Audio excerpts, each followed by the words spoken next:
This is 94.5 FM. If you're just joining us, we're speaking with Dr. Harcourt Fuller. He's a historical consultant, a screenwriter, and a producer. And one of those people who very actively in the Rio Grande Valley have been helping with the recovery since Hurricane Melissa. He's been working with the Maroon leadership. They've been shipping in supplies, restoring communication, helping families and farmers to start rebuild their lives. Farmers have been placed at the center of your relief effort, Doc, a lot because of the farmers make up the majority of the valley, as you say. But what are some of the greatest losses they have experienced?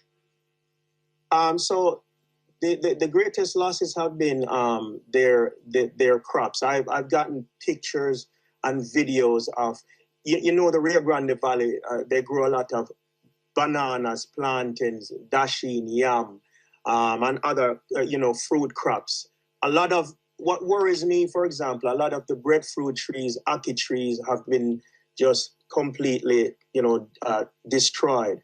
And then the other crops have also been destroyed. But what gives me faith and hope is that I've been speaking to some young farmers. Big up Rashan, big up Jav.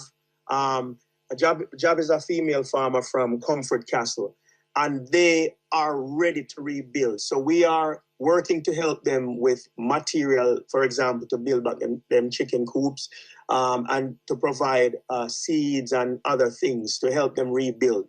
Because again, we believe that they are going to be one of the keys for the entire Jamaica, because they are closer to getting back online so that they can contribute to the food security, not only in the Rio Grande Valley, but out west. Mm-hmm. So right now it's all hands on deck. I would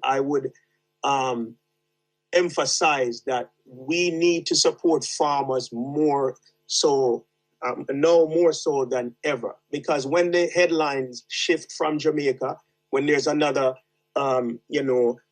hurricane somewhere else or another a natural disaster, we have to make sure that we are investing in food security all over the country. Yeah, you raised something very important, because the world turns, and you're correct. In the moment, we are the focus for the world, but if something else, heaven forbid, should happen elsewhere, and it can be a number of things, then that shift moves. And so we have to be as prepared as possible to be on our own. And you said it, banana, dasheen, plantains, some yam. Yeah, man. And the Rio Grande Valley, that. Yeah. All corn, even corn is growing up there. I know farmers who grow that and everything. So coffee, cocoa.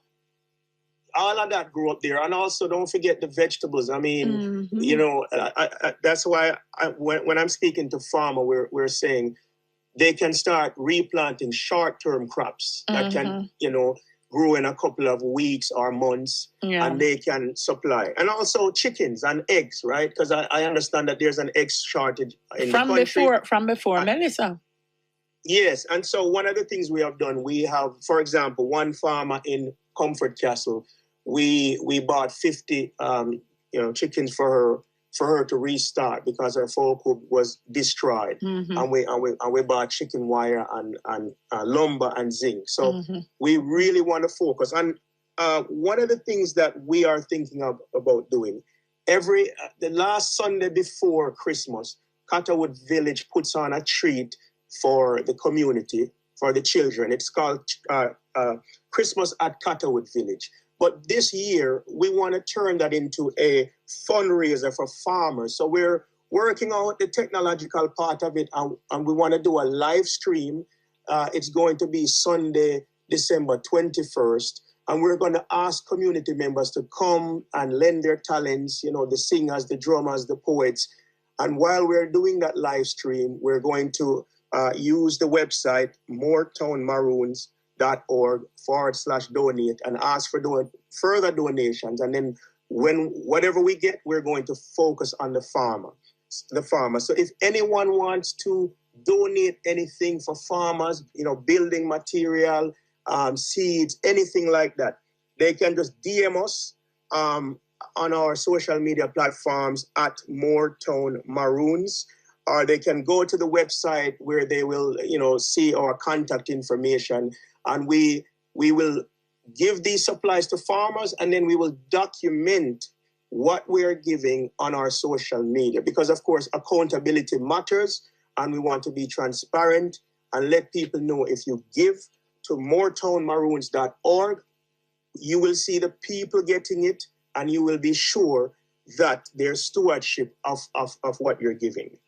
One of the things Johnny and I were discussing early at the top of the show, sir, is that as we rebuild with lessons in mind. And so for the farmers in Rio Grande Valley, what are some of the things that as they rebuild, we're going to have to, bear in mind as we set up at the farms and, the things for the poultry and the small ruminants, because we don't want them wash away again and blow away again and so on. What are some of the lessons that we're taking away from this experience? Well, let me give you a specific example. I was speaking with a young farmer, and I want to stress something. A lot of times people have this idea of the farmer being, an older person and stuff. There are a lot of young people who want to farm, but they have challenges, financial challenges and other challenges. We just need to focus on them. So I think what I would say is, like Rashawn, for example, is talking about growing seedlings and providing to other farmers. He's talking about creating like a farmers cooperative, because there is strength in numbers. And then we also need to make sure that we have solar equipment ready.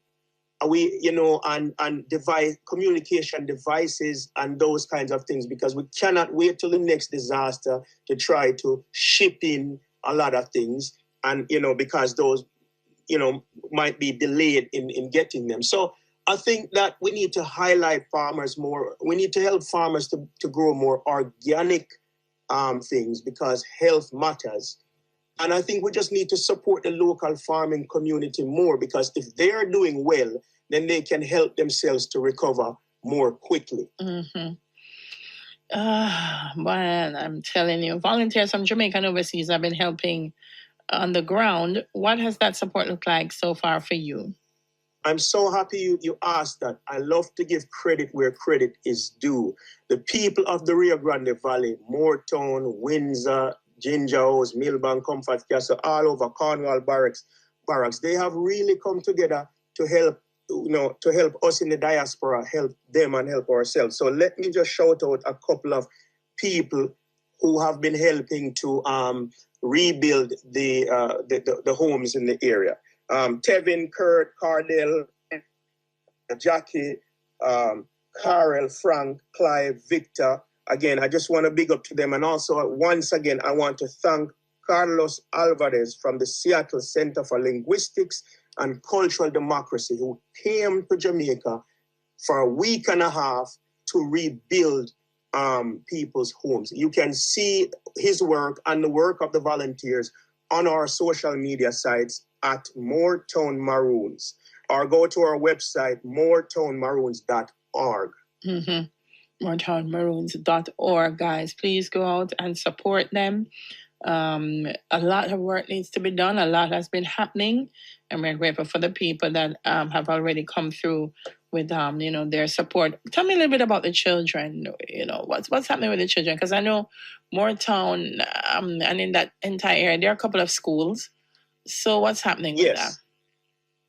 I want to shout out someone else, Shirley Massey in Comfort Castle. The Maroon diaspora ambassadors, Mother, we had a drive, and one of our members who is in Jamaica, Janelle, she went to the valley and she had care packages, and the care packages included, treats for the kids. And sometimes we focus so much on the adults, and rightfully so. But when you give a child a treat, and you see the smile on their faces, it just lights you up. So we need to remember that. And a friend of mine also said to me, if people have things like stuffed animals, and you can donate to kids, because remember, some of them went through the worst hurricane to hit Jamaica. and one of the worst in the world. And I mean, I lived through Hurricane Gilbert in 1988. I was, as a young man in Jamaica.